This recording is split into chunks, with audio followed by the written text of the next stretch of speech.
Olunaku lwa leero nsinziira ku lugero luneeno olw'omukyala eyali nnamwandu. Abagagga ne bawaayo zaabu, ne bawaayo feeza, ne bawaayo koyini ezo ez'edda. This poor widow has put in more than all of them.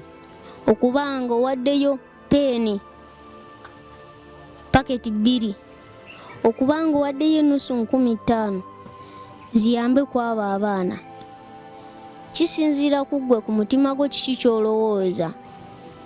Yali ayambadde gomesi, ku gomesi eyo kubeerako eppeesa, n'akuulako eppeesa erya gomesi n'alijjako. Abamu ku ffe twalinga ku street eyo nga tulowooza obulamu bwaffe oba bulitambula butya, nga tugamba naye walibaayo omuntu alijja okutuyambako. Mwebale nnyo abazze batukwatirako, abazze batuyamba, abazze babumbabumba emitima gyaffe. Twetaaga $6,300,000 ez'aba primary 2. Anko waffe tabisobola yekka. Naye ggwe omuntu oyo ali eyo ng'okwatiddeko anko waffe, obulamu butambula. Mbalamusizaako nnyo abandaba n'abampuliriza. Amannya gange Pitibwa Tumwebaze Daniel, osobola okumpita Saint Daniel kuba erinnya lyange eryo erya Saint Daniel lyo naligattako ku lw'obuweereza bwe ndimu. Kati Saint Daniel eyasindikibwa oba omutukuvu. Kaakano olunaku lwa leero nzize n'essanyu n'eddembe ku lwammwe abaasobodde otukwatirako ne mutugulirako ku requirements, ne mutusindikirayo ku kasente ka school fees. Tekiri ku bintu by'owadde, tekiri ku kintu ky'otodde mu nsawo yo n'owaayo, naye Mukama okumanya nti owaddeyo kirina kuva ku mutima gwo. Mbeebaza mwenna abatukwatiddeko nga ku Monday tuddayo ku ssomero. Mbeebaza mwenna abasobodde owulira omulanga gwaffe, abazze batugoberera. Mwebale nnyo okuwulira omulanga gwaffe, ne musobola otuwa bye twetaaga, ne musobola otuyambako, ne tusoma, ne mutuweerera. Mukama abaddizeewo we mujja ayiweyo obuyuwe. Nensaba n'abo abatanatwegattako, nammwe mujje mutuyambeko tusobole okudda ku ssomero. Ekisookera ddala ne nnyongera okwebaza abo abaatukwatiddeko. Neebaza Madamu Sophie, Mukama akuwa omukisa bwe wajje ayiwewo obuyiyi. Neebaza Madamu Sophie eyatugulidde requirements zino eno, eyatugulidde toilet papers, n'atugulira toilet papers, ebimu ku requirements bye tugenda okuzaayo ku ssomero, n'atugulira enjeyo ez'omunda n'ez'ewabweru ze tusobola okukozesa ku ssomero okwera mu kiraasi zaffe, n'atugulira ku bitabo,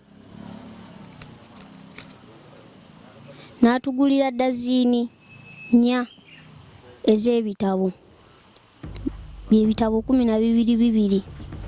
Tukwebaza nnyo, Mukama akuwa omukisa. Mbeebaza nnyo mwenna abatwegasseeko nga Mama Samali Sekabembe, Madamu Jeni, Papa wa Lusimbi, Anko Kalimu, Mama Matthew. Mukama abawa omukisa. Namwe abaatukwatiddeko taamwe ewedde ne tusoma. Mbeebaza nnyo era Mukama abawa omukisa. Kye mbagamba okuwaayo mu bifo nga bino eno oba mu gundi ng'ezo charities ng'ezo ezeetaaga obuyambi ezirina abaana abatalina mwasirizi. Tekiri ku kikyo waddeyo. Olunaku lwa leero nsinziira ku lugero luneeno olw'omukyala eyali nnamwandu. Omukyala yali nnamwandu nga munaku, nga mwavu, nga talina kyakuwaayo, n'agenda mu kyaki. Ekiseera ky'okuwaayo ebiweebwayo ne kituuka. Abagagga ne bawaayo zaabu, ne bawaayo ffeeza, ne bawaayo koyini ezo ez'edda, ne bawaayo ebintu eby'omuwendo, ne bawaayo ssente, ne bawaayo ente, ne bawaayo abagagga bonna ne bawaayo. Namwandu oyo ye yali talina kyakuwaayo. Mukama muweeki. Yali ayambadde gomesi. Ku gomesi eyo kubeerako eppeesa, n'akuulako eppeesa erya gomesi n'alijjako, n'alitwala n'alisuula mu kibbo. Yesu n'amulaba n'agamba, ono omukyala awaddeyo n'okusinga bali eri bonna. Kitegeeza tekimatalinga ku kiki ky'owaddeyo. Okubanga owaddeyo peeni paketi emu, okubanga owaddeyo peeni paketi 2, okubanga owaddeyo ennusu 15 ziyambe ku abo abaana. Kisinziira ku ggwe ku mutima gwo kiki ky'olowooza. Kisinziira ku ggwe kiki ky'owulira ku mutima ng'oyambye. Bwe nsinziridde ku lugero olwo olw'omukyala oyo eyali talina kyakuwaayo, n'awaayo eppeesa lya gomesi, nti yali awaddeyo nnyo n'okusinga bali eri abalala bonna. Abaali bawaddeyo eby'obugagga, abaali bawaddeyo buli kimu. Naye ate oyo omukyala Katonda yagamba munondo omukyala awaddeyo. Ne bw'okwata kagundi kaneeno kamu n'okatuweereza, n'ogamba abaana kabakwasaganyizeeko awo. Ne bw'okwata karabba kaneeno n'okawaayo waneeno, tetulina kye tugaana, kubanga Mukama yaaba akumanyi era Mukama aba yakumanya. Kitegeeza nti ffenna twagalane. Mukama bwe yatutonda n'atusindika ku nsi yatugamba tuzaale, twale, twagalane, tulage okwagala okwo eri baganda baffe. Kitegeeza nti gwe omuntu ayamba, Mukama ajja kukuwa empeera, Mukama ajja kuwa eddembe n'essanyu mu famire yo. Mbeebaza nnyo mwenna abaatukwatiddeko taamu ewedde n'abaatukwatiddeko guno ne tusobola okusoma. Mbeebaza nnyo, Mukama abawe omukisa mwenna abatukwatiddeko, ne nnyongera n'okukoowoola abo abatanatwegattako. Musobole okujja otwegattako, tusome.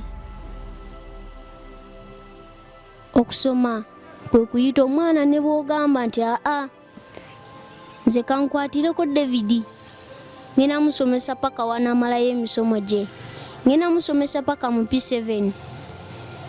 Kikola era Mukama agenda baakumanya, era David tali kulekulira.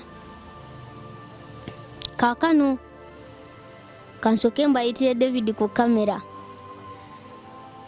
fotografa waffe akiriyalinga ekifaananyi, ajje abeeko nekyayogera mu maaso gammwe. Nkwaniriza nnyo ssebo. Kale ssebo. Mwasibye mutya nno abatulaba? Mwasuze mutya?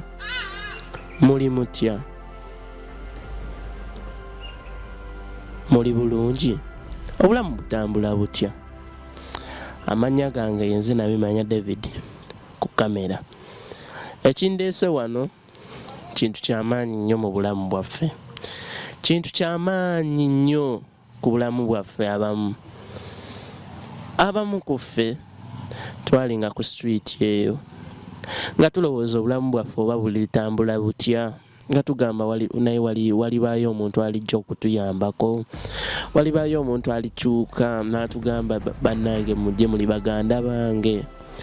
Gyali omuntu oyo paka lunaku lumu we nagenda n'ensaba ne bansiiga amafuta ago ne ngakola kinene ku bulamu bwange. Amafuta ago nagenda mu program, we nagenda mu program bwe nalabira Uncle Sam nankonectinga ne twagalana nandeeta foundation yeno. Sinziridde wano ku Bongo Charity Foundation era nga wembeera director, a directinga, a videographer and photographer. Ekindeese wano kwebaza abantu abazze batukwatirako bonna from day one we twatandika.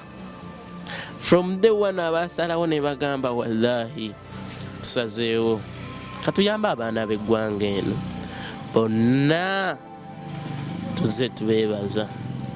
Kaakano ne kati mwebale nnyo abazze batukwatirako, abazze batuyamba, abazze babumbabumba emitima gyaffe, abaali bamenyeka emitima kati twaddamu twafuuka abantu ab'enjawulo. Tubeebaza mwenna we mujje Mukama abaddiseewo. Akaseera kano nga sinnatandika njagala nsabire omuntu Madam Sophie eyaguze ebitabo bineeno. Madam Sophie Mukama wajja akuddiseewo. Eno essala gye ngenda okusabako egende eri ggwe na buli muntu yenna eyatukwatiddeko agenda otukwatirako, azze atukwatirako mwenna nga sisosodde ono mwenna Uncle Kalimu mwenna essala eno egende eri mmwe. Kansabe Mukama abaddizeewo. Kitange nannyini eggulu n'ensi, kabaka wa bakabaka, nkwebaza kubanga oli munene, nkwebaza kubanga okola ebyamagero, nkwebaza eyatugattako abantu bonna abazze batuyamba, nkwebaza eyajja mu mitima gyabwe n'obasaako ekisa ekyo, nkwebaza ku lwa Madam Sophie eyaguze ebintu bino, nkwebaza ku bantu abazze batukwatirako abatalina naye ne bawaayo kye balina. Mukama leka obayongereko, leka obazze ku ddaala eddala mu linnya lya Yesu, kubanga wagamba tusabe tunaaweebwa, tunoonye tunaazuula, tukonkone tuliggulirwawo. Mukama nkonkona enzigi zo, Mukama mbakonkonera enzigi z'obugagga, Mukama leka zibaggulirwewo mu bulamu bwabwe, leka temubulamu ssente mu linnya lya Yesu, kubanga wagamba musabe kyonna mu linnya ly'omwana wange ndikibawa. Mwe mwenna abalisabe mu linnya ly'omwana wange ndibawa. Mukama nsaba nga nzikiriza mu linnya lya Yesu. Madam Sophie tajja kulaba nnaku mu linnya lya Yesu mwensabye, amiina. Kansooke n'ekyawandiikibwa kino kiri mu Luke chapter 21 from verse 1 to 4. Katusome Bible.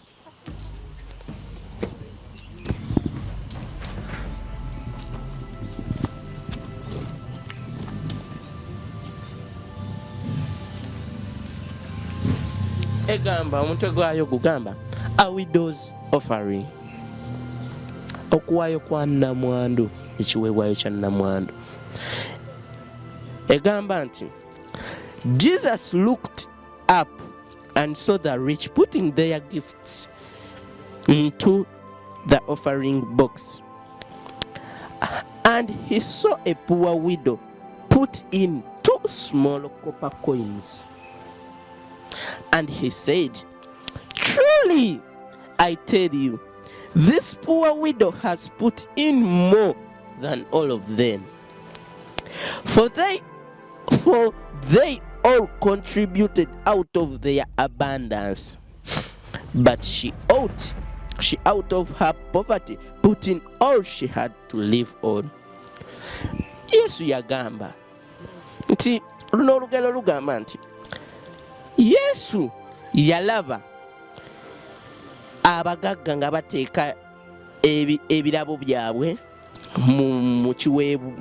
mu bokisi y'ekiweebwayo n'alaba namwando ono omunaku epuwa wido ng'ateekamu coins 2 entono eza kopa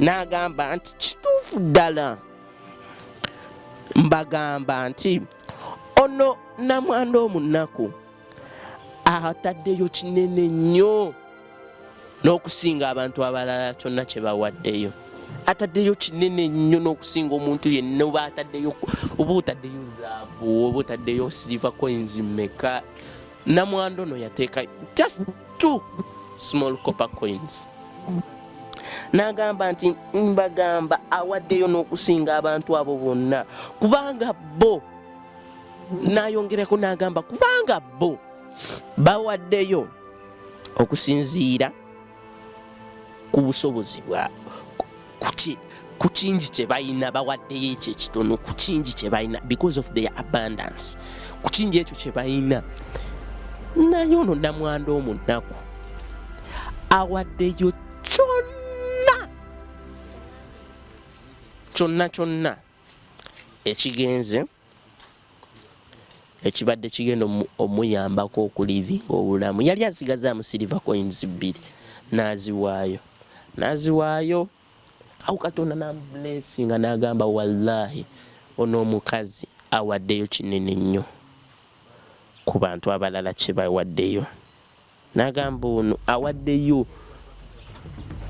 kyabadde asigazza yeerekereza kyabadde asigazza n'akiwaayo Mukama na blessinga kitegeeza ki nti munanga ali eyo sikugamba okuyamba nti noyina kubaamu na sente nnyingi ne nusu 10 lugulira omuntu amazzi ne nusu 10 kigulira omuntu amazzi g'okunywa oba omuyambye sikugamba nti olina kuba na millions na millions olina kuba na billions na billions okuyamba gwakeereyo n'ogamba mpuno nze njayamba nfunye onooyamba ddi sente ezo tojamba mpuno ojayamba ng'ofunye kubanga sente newowa lugoye sente tekimatalinga kikyoyina osobola okuwaayo ku kyoyina tewali ajja kunenya mpo waddeyo lugoye towaddeyo sente kubanga n'olugoye luyina gwe lujja okuyamba tolina kuba na sente nnyingi okuyamba gwe newoogamba ogula kapenso kamu kanusu 2 omwana ono kamuyamba okugenda okutandika essomero ng'akawandiikisa newoogamba mpuna nze omwana ono mugulirayo peya dazini y'ebitabo emu omwana ono emuyamba omwana ono emuyamba nga madamu Sophie we yakoze n'agula bino ebintu naawe osobola okugamba Mukama blessings Mukama w'amaanyi kampeeyo bino kampeeyo bino nange Mukama blessing nga Mukama ono wa madamu Sophie wa blessings nasobola okuwaayo bino gwali eyo ng'ogamba oyina rimu yo togikozesa oyagala gigule tetujja gigana ogituleetere oba gugireete omwana ono ajja kusanyuka ebitabo nga bino peni nga zino osobola ozireeta n'oleetera omwana omu okusoma tuli abaana 28 abasoma abasinga beetaaga 7 ba secondary 21 ba primary 21 aba primary basalizi zaabwe zaagaana kubanga abasinga baali tebalina bitone ate nga naaga amasomero gatulema okufuna mu basali naye aba secondary bano 7 Mukama w'amaanyi twafuna basalizi aba secondary bonna bafuna basalizi Mukama w'amaanyi bali ku basale Mukama w'amaanyi 7 bano abakulu abali mu secondary bo beetaaga bikozesebwa byokka era bino bwe biti tebyawukana just simple bo beetaaga black book ab'omupiira beetaaga engato z'omupiira bwe batyo naye bye bimu ebikozesebwa era toilet paper bazeetaaga gwe wenna ng'olina toilet paper tukusaba ozireete gwe ng'olina ekitabo kya black book newe kiba kimu tukyaniriza kireete oyambe omwana wa Katonda dde yasome gwe newoba ne peeni eno kuba ne mu secondary bakozesa peeni gwe zireete tetujja zigaana newoba n'emu nosalawo ogitugulidde tetugaana newoba na kitabo newoba na reeyo newoba na rimu byonna tubyaniriza njagala okwebaza madamu Sophie kyowakoze Mukama akuddizeewo n'abalala mwenna abazze batuyamba madamu Jeni mama Samali Sekabembe papa Walusimbi madamu Josephine Uncle Karimu mama Matthew na mwenna bonna abazze batukwatirako Mukama abaddizeewo wentandika okumenya amanya sisobola maliriza mwenna nammwe abasobola okujja mwenna tubaaniriza mutuyambeko tusome twetaaga 6,300,000 ez'aba primary 20 twagenda ogattagatta buli mwana buli mutwe gwa mwana agenda ku ssomero asasula 3,000 twagenda obbalaabalamu 3,000 times 21 ne tufuna 6,300,000 tugeetaaga anko waffe tabisobola jekka naye gwe omuntu oyo ali eyo ng'okwatiddeko anko waffe obulamu butambula gwe newoleeta neweziba 5,000 tuzikkiriza oyambeko omwana wa Katonda onaasome n'aba mwenna abazze batuyambako tubeebaza oba nfukamire tubeebaza nnyo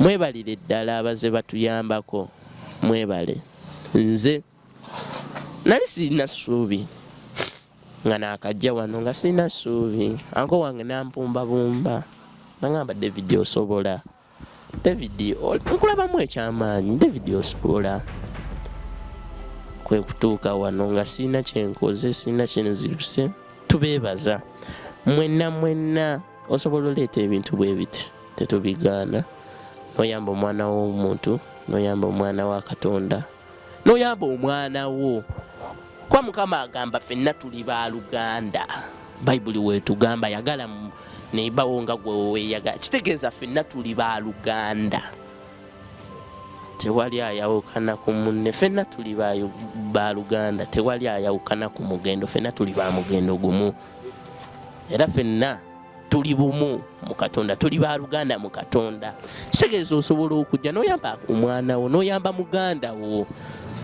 yamba muganda wadde ku ssomero tusaba mwenna abazze batukwatirako namwe abeeyagala okweyungako musobola okujja mwebale nnyo mwebalire ddala